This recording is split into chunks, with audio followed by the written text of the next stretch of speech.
पोखरा बेदिया बनाइब घटिया सजाइब हो मैया देई दान गोदी में बलकवात छठ कर आइब हो।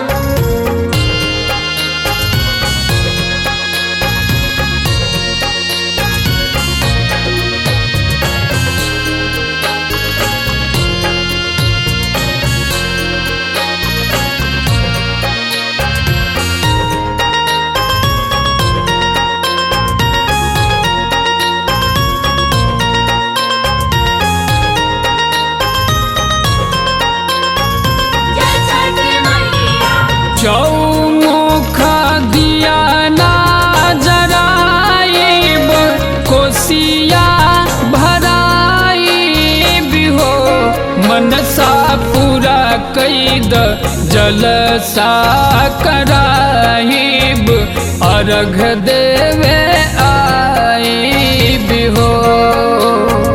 पोखरा बेदिया बनाइब घटिया सजाइब हो मैया देई दान गोदी में बलकवात अर्घ देवे आइब हो।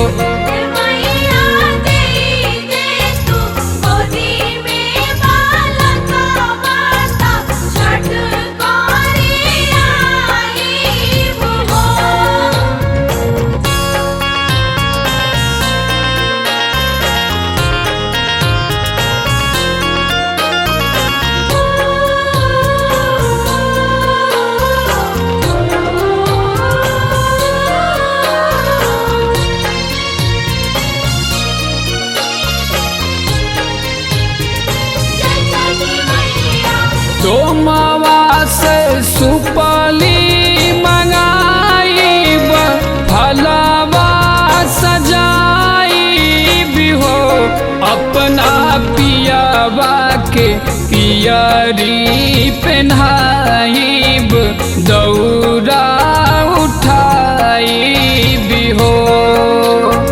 पोखरा बेदिया बनाइब घटिया सजाइब हो मैया देई दान गोदी में बलकवात छठ कर आइब हो।